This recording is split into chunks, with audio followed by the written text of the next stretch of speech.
Hey guys, I'm Dr. Anthony Claude. I'm a board certified psychiatrist. In this video, I want to talk about a topic which is really important, and it's how does mental illness affect one's ability to reach and maintain their goals in life?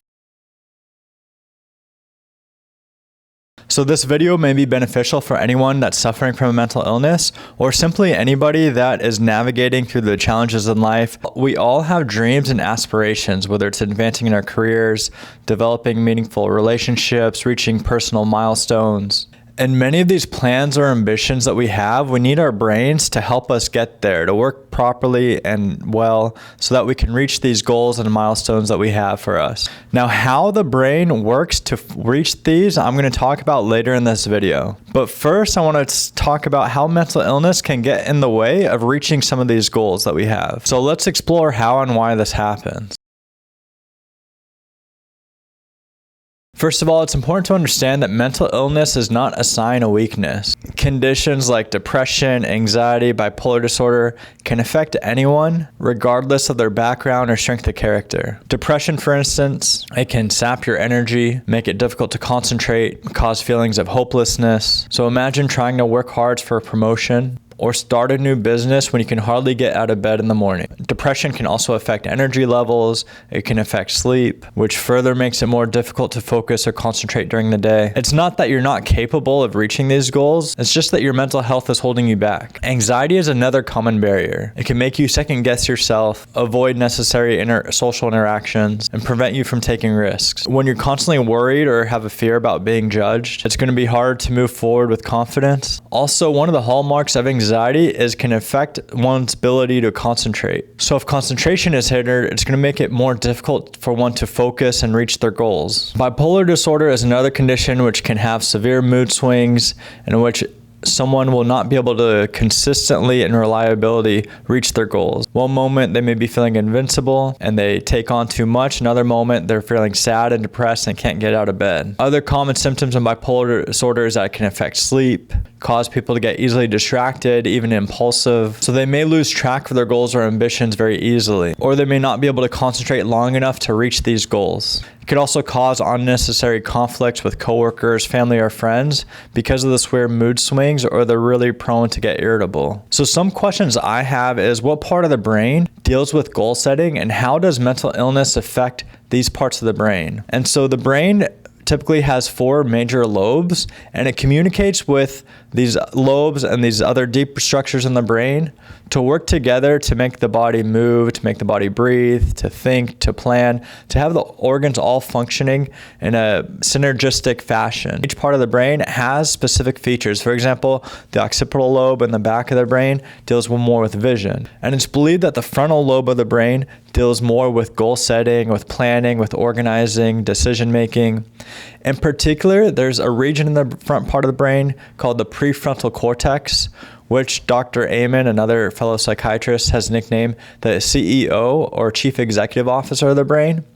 That is more specifically deals with a lot of this planning, organizing, goal setting, etc. Also, from what I've come across, some other people have hypothesized there is a deeper structure in the brain called the reticular activating system that communicates with this frontal cortex, and they work together to help with the goal setting and for help one to focus and reach their goals. And it's this process of repetition, visualizing, that helps people to reach their goals. In fact, the author that suggests the reticular activating system was important in reaching these suggests to put your goals on flashcards and then have a specific deadline about reaching the goals, have it be realistic, and repeat this multiple times in the day so that it just becomes natural in one's being. And these deeper structure in the brains, the reticular activating system, is not something that we consciously think about. It's something that's sort of ingrained, like in the brainstem, and the brainstem sort of functions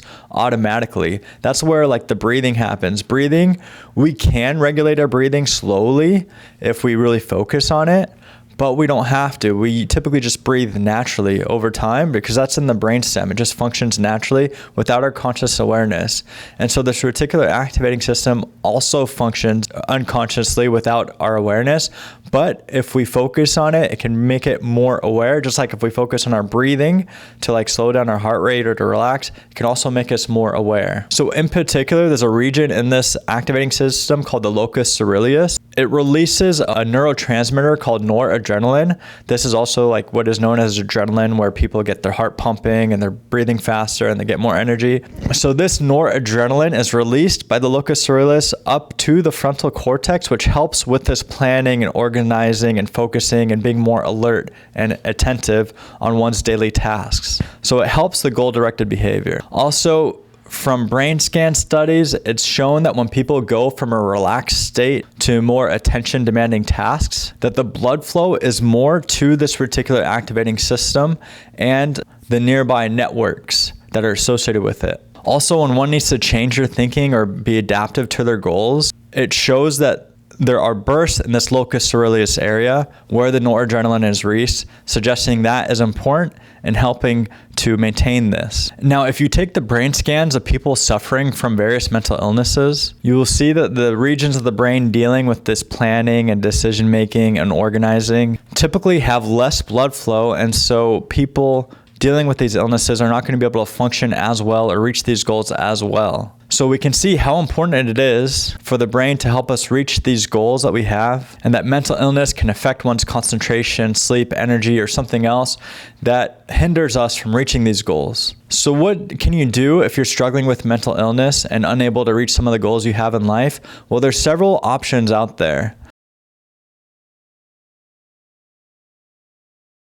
First, you can seek professional help through medications and therapy or a combination of the approach. Therapy and medication can actually change the networking of the brain so that people can be more calm, people can be more focused, people can handle stress better, and it can help them reach their goals. In fact, that is the number one thing that a clinician will do, is try to work with the patient in front of them so that the patient can reach their goals in life. Another thing you can do is build a support system around yourself, whether it's understanding, supportive people, someone that can offer encouragement or practical help, maybe a mentor in work or school, maybe it's a church community that can pray with you or provide you some support. Also, you want to make sure you have realistic goals. Break down the large goals into smaller parts. Make it manageable steps and celebrate the achievements even if they're small.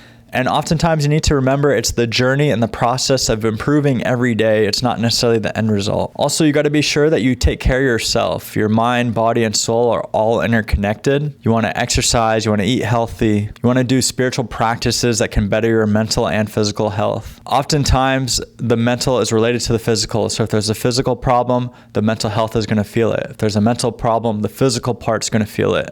So you got to take care of both. Stay connected to your faith. For many, faith can be such an important place of support and strength and comfort. That's prayer, meditation, community support can all help people to stay grounded and true to themselves. And in fact, scientific studies have shown that brain scans in people who meditate actually help them be more focused and awake and aroused during the day by activating the regions of the brain that deal with alertness, such as areas associated with this reticular activating system. So perhaps that's why Jesus himself says, "Seek first the kingdom of God and his righteousness, and all these things will be added to you." By being faithful and living a good life, maybe you are more likely to reach the goals that you have, assuming that it's something that's going to help glorify God in the process. Remember, reaching your goals is a journey, it's not a race. It's okay to just take one step at a time and seek help along the way. And it's often just the little change each day that can lead to a huge impact months or years later.